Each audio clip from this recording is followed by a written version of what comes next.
దేవునికి స్తోత్రం ప్రియులారా. ఒక చిన్న మాట పట్టింపుతో సాతానుడు చిన్న సందు ఉంటే చాలు ఎలా దూరుతుందో ఆ విధంగా మన జీవితాలలో దూరి ఆ జీవితాలను, కుటుంబాలనే అల్లకల్లోలము, అగమ్యగోచరము కాని పరిస్థితులను కలిగిస్తుంది. ఏమి చేయాలో, ఎటు పోవాలోననే అర్థం కాని పరిస్థితిని కల్పిస్తుంది. ఇంకా ముఖ్యంగా మన విశ్వాసంపై లేక విశ్వాస జీవితంపై మనకే ఒక ప్రశ్న, డౌట్ కలిగించి ఆ ఒక్కరిపై కాకుండా తన వారినందరినీ కల్లోలంలో ముంచెత్తుతుంది. దిక్కుతోచని అగాధంలో కూరుకుపోతున్నట్లుగా అనిపించవచ్చును.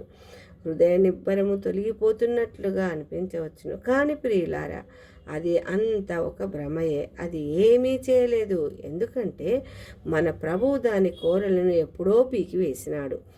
దానిపై ఘన విజయంను పొందుకున్నాడని మర్చిపోక, ఈ సమస్యకు పరిష్కారము ఎలా అని మతనపడక సజీవమైన దేవునిపై ఆధారపడాలి.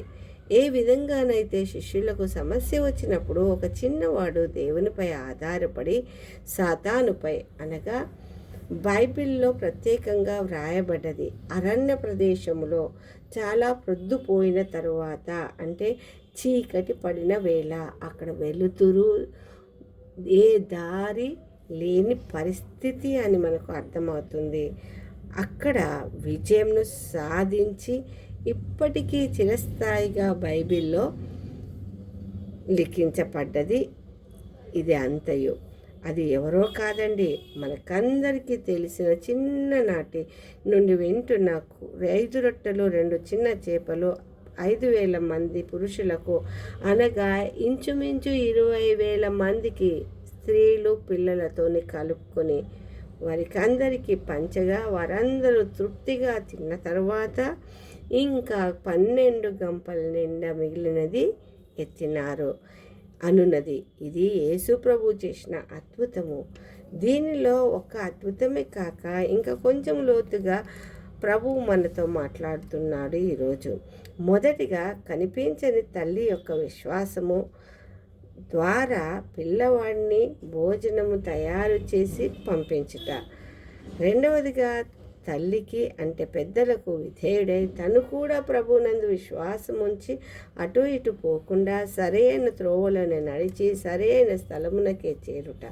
ముఖ్యంగా ప్రభువును చూడాలన్న ఆశ, ఆయన సన్నిధిని వెతుకుట, సహవాసముకై ఆరాటపడటము మనము గమనించగలుగుతాము. మూడవదిగా అంత జనములో ధైర్యముతో తనకై దాచుకొని ఉన్నదంతయు శిష్యుడైన ఆంద్రేయ ద్వారా ప్రభు చేతులకు ఇచ్చినాడు. మరొక వైపు అతని సమస్తమును ప్రభు చేతిలో సమర్పించినాడు. కాబట్టి నాలుగవదిగా ప్రభు వాటిని తీసుకొని ఆకాశము వైపు కనులెత్తి ఆశీర్వదించి, అంటే స్తోత్రము చేసి, అనగా మనము ఇక్కడ గమనించాల్సింది, యెహోవాకు ఇచ్చినందుకు ఆయనకు స్తోత్రం చెల్లించి, అది కొంచెమే అయినను దానిని వారందరూ తిని తృప్తి పొందుతారన్న విశ్వాసమును చూపెట్టి దానిని, ఆ ఆహారాన్ని విరచి, ఏ విధంగానైతే ప్రభువు మన రక్షణార్థము శిలువలో నలగొట్టబడి తన శరీరమును మనకు జీవాహారముగా పంచినాడో, అదే విధముగా మనము కూడా నలగొట్టబడి ఆయనలో బలము నొందిన వారముగా మనము ఏ పరిస్థితికైనాను తాలుకొనులాగున నలగొట్టినబడిన వారమై శిష్యులకిచ్చి పంచమన్నాడు. అక్కడ తండ్రిపై ఆధారపడుట ద్వారా అద్భుతము జరిగింది. ఈ విధంగా మనము అద్భుతమునే కాక ఐదవదిగా సమృద్ధిని పొందుకున్నది, తృప్తి పొందినారు.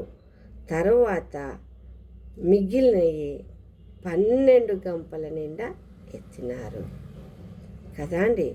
ఈ విధంగా సమృద్ధిని కూడా మనం అక్కడ చూడగలుగుతున్నాము. కాబట్టి ప్రియులారా, ఎలాంటి పరిస్థితుల్లోనైనాను ప్రభువుపై ఆధారపడి నిబ్బరము కలిగి విశ్వాసముతో సమస్తమును ఆయన చేతిలో పెట్టి నెమ్మది కలిగి ఉన్నప్పుడు సమస్తమును సాధ్యపరిచి సమృద్ధిని నెమ్మదిని కలిగి ఆయనకు మహిమ కలిగించే జీవితమును తిరిగి కలుగచేస్తాడు మన దేవుడు. ఆ విధంగా మన జీవితాలలో జరుగుటకై ఆయన యందు విశ్వాసమును నిలిపి, రెండవదిగా ఆయన సన్నిధిని వెదికి చెంతకు చేరి, మూడవదిగా ప్రభువు చేతికి సమస్తమును సమర్పించుకుని, నాలుగవదిగా సమృద్ధిని నెమ్మదిని పొందుకుందాము.